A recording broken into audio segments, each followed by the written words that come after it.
I'm not the only one. As I glance up, over across the chimes of spiders and books, I see another figure in white. An official, watching too, checking on my father. The sight personnel drag the incineration tube to a newly read pile. The book's backs are broken, their bones thin and delicate, fall out.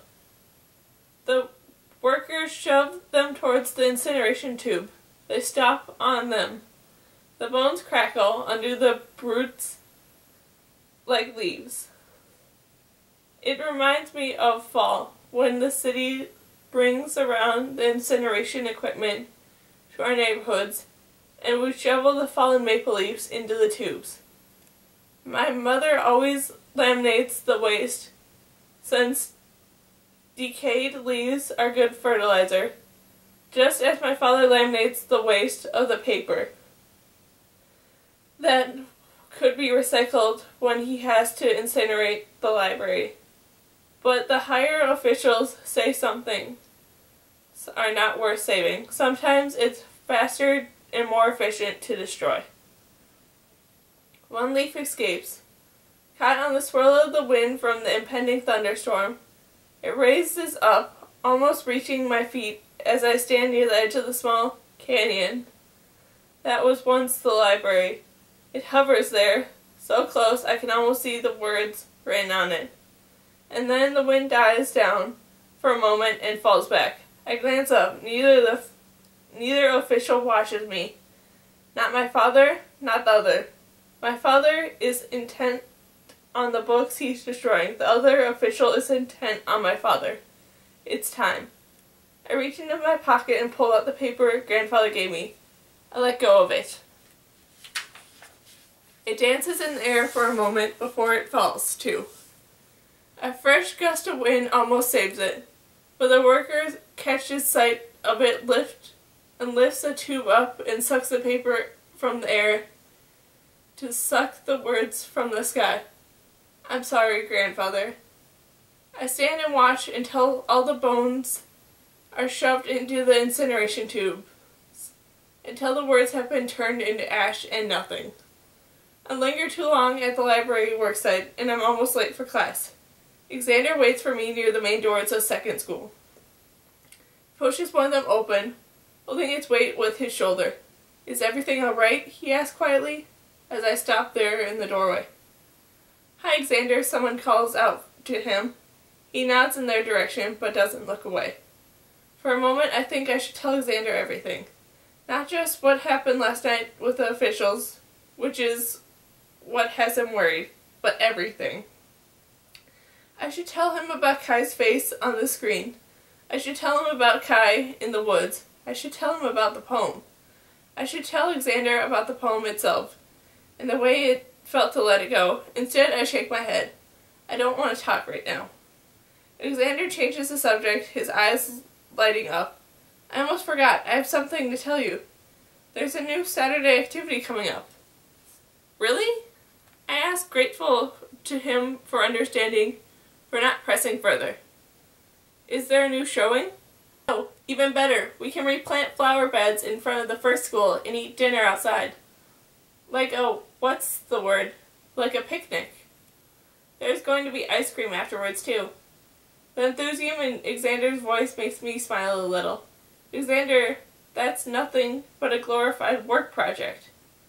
They want some free labor, and they're bribing us with ice cream. He grins at me. I know, but it's good to have a break, and it keeps me fresh for the games the next time. So you wanted to plant too, right? I know the spot is fills up fast, so I signed you up already in case you did. A teeny bit of annoyance that he did this without talking to me first flashes through me, but vanishes almost instantly when I notice his smile seems a little awkward. He knows he's crossed a line. He never would have done something like this before we were matched, but the fact that he worries about it makes it alright. Besides, he even knows that it is a glorified work project, and I would have signed up in a heartbeat myself. Xander knows that. He knows me. He looks out for me. That's fine, I tell Xander. Thanks. He lets go of the door and we walk into the hall together.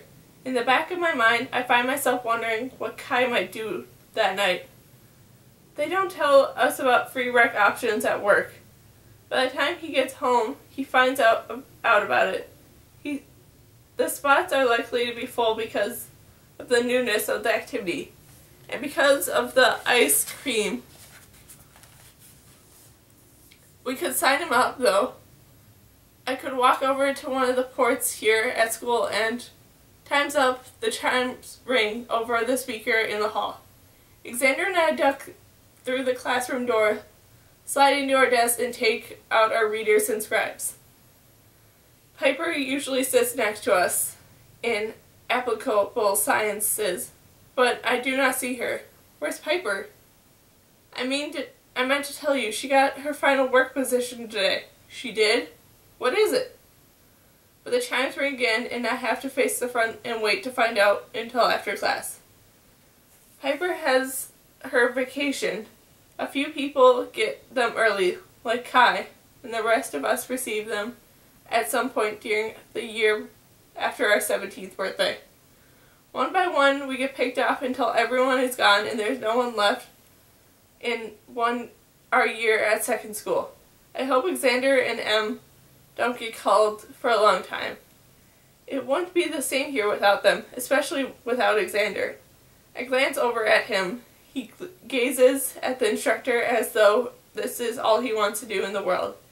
His fingers tap the scribe. He jiggles one foot impatiently, always ready to know more. It is hard to keep up with him. He's so smart, he learns so fast. What if he moves too soon to his vacation and leaves me behind? Things are happening so quickly. Getting to my 17th birthday felt like steps taken slowly down a path where I saw each pebble, noticed each leaf, felt passionately bored and anticipatory at the same time. Now it feels as if I am running down the path flat out and breathing hard. It feels like I arrived at my contract date in no time at all. Will things ever slow down again? I look away from Xander. Even if Xander gets his vacation first, we're still matched. I remind myself, he's not going to leave me behind. He doesn't know that I saw Kai's face on that day on the screen. I tell Xander, would he understand? I think he would. I don't think he would jeopardize our match or our friendship. All the same, those two things I don't want to risk losing. I look back at the instructor. The window behind her is dark, the sky filled with heavy low clouds. I wonder what they look like from the top of the big hill. Can he climb high enough to get above the clouds, look down on the rain from the place in the sun? Without meaning to, I envision Kai on the hill, face turned to the warmth. I close my eyes for a moment, imagining I am up there too. A thunderstorm finally hits the middle of the class. I picture the rain in the green space, where I met the official, making the fountain overflow and pounding the bench where I sat. I imagine I can hear the drops slap as they hit the metal, sigh as they reach the grass and dirt. It is dark as evening outside. The water beats on the roof and streams through the rain gutters. One window in our classroom is sheeted and sheds in the rain, and we can't see out from the flood. A line from the other poem, the Tennyson one, comes suddenly to my mind. The flood may bear me far. If I kept the poems from grandfather, I'd be riding on the flood and I couldn't stop. What did I had to do? I did the right thing. But it is as though the rain outside poured on me too, eroding my relief and leaving only regret. The poems are gone, and I can never get them back.